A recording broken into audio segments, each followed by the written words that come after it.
है मसीह का प्यारा वचन, ये है वचन प्यारा। परमेश्वर के धन्य नाम की महिमा हो। प्रभात मनन के सत्र 2274 में आप सभी का बहुत ही विनम्रता के साथ स्वागत करता हूँ। आइए आज के मनन के लिए हम पढ़ते हैं याकूब अध्याय 3 पद 17। पर जो ज्ञान ऊपर से आता है वह पहले तो पवित्र होता है, फिर मिलनसार, कोमल और मृदु भाव और दया और अच्छे फलों से लदा हुआ और पक्षपात और कपट रहित होता है। हमारे कल के मनन में प्रभु यीशु मसीह की व्यक्तिगत पहचान से उत्पन्न कोमलता पर हम चर्चा की थी। निम्न सूची में अगला मृदु भाव। मुझे लगता है कि हिंदी बाइबल में उपयोग किया गया यह शब्द मूल भाषा में उपयोग किया गया शब्द को उसके पूर्ण अर्थ में परिभाषित नहीं कर पा रहा है। मूल भाषा यूनानी में यूपेतेस करके एक शब्द यहाँ उपयोग किया हुआ है, जिसका अक्षरिक अर्थ रेडी टू ओबे अथवा आज्ञा के पालन हेतु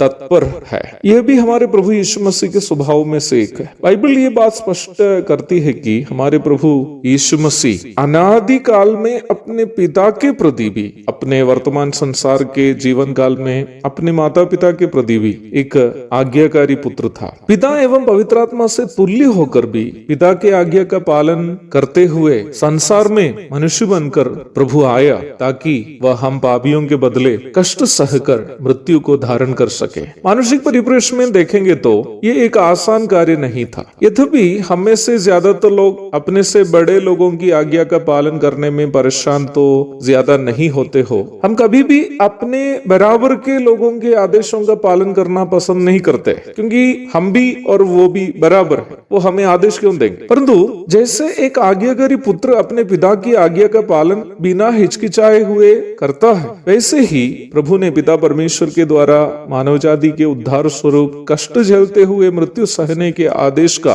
पालन बिना हिचकिचाए किया। यूहन्ना 17:4। उनको जो दुख एवं असहनीय दर्द को सहना था, प्रभु उसके बारे में पूर्णता अवगत था, जानकार था, और इसलिए ही उन दर्दों के बारे में अपनी सोच उन्हें मानसिक रूप में भी दर्द सहने के लिए प्रेरित किया था, जिसके परिणाम स्वरूप गत्समने बगीचे में प्रभु के पसीना बड़े बड़े खून के बूंदों के समान उनके शरीर से जमीन पर गिरने लगे थे। लूका 22:44। इतना भयानक मानसिक दर्द से गुजरने के बावजूद भी प्रभु ने पिता की ओर से उन पर सौंपी गई जिम्मेदारी का निर्वाह करने से पीछे नहीं हटा। पिता से वह इस प्रकार कहता है, तो भी मेरी नहीं परंतु तेरी ही इच्छा पूरी हो। लूका 22:42। वह मृदु भाव का व्यक्ति था, अर्थात जो जिम्मेदारी का निर्वाह करना था वह अपने लिए बहुत कष्टदायी होगा करके जानते हुए भी उन्होंने खुशी से निम्न जिम्मेदारी का निर्वाह करने का फैसला किया। आत्मिक जीवन में हो या फिर आत्मिक सेवकाई में सफलता प्राप्त करने के लिए मृदु भाव का स्वभाव अनिवार्य है। हमारे आत्मिक जीवन के संबंध में प्रभु यीशु मसीह ने इस प्रकार कहा, यदि कोई मेरे पीछे आना चाहे तो अपने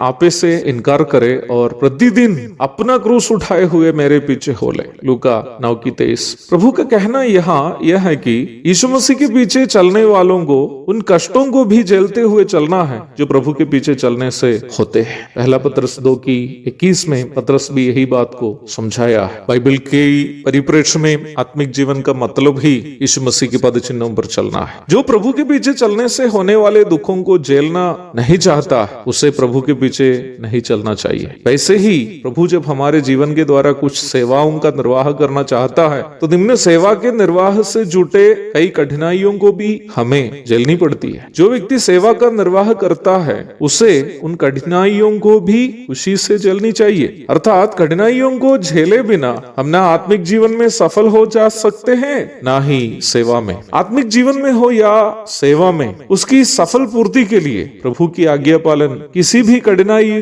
को सहते हुए पालन करने की एक मानसिकता हमें होने की अनिवार्यता है। कष्ट सहते हुए प्रभु की आज्ञा पालन करने का मन जिस व्यक्ति में नहीं है, वह न ही आत्मिक जीवन में सफल हो सकता है, न ही प्रभु की सेवा में। कहने का तात्पर्य यह है, यीशु मसीह का मृदु भाव हमारे आत्मिक जीवन के लिए ऐसी अनिवार्य बात है जिसके बिना हम कभी भी आत्मिक जीवन में हो या फिर आत्मिक सेवा में सफल नहीं हो सकते। एक और शुभ दिन की धन्य कामनाओं के साथ आज का मनन में समाप्त करता। प्रभु आप सबको आशीष दे। आमीन।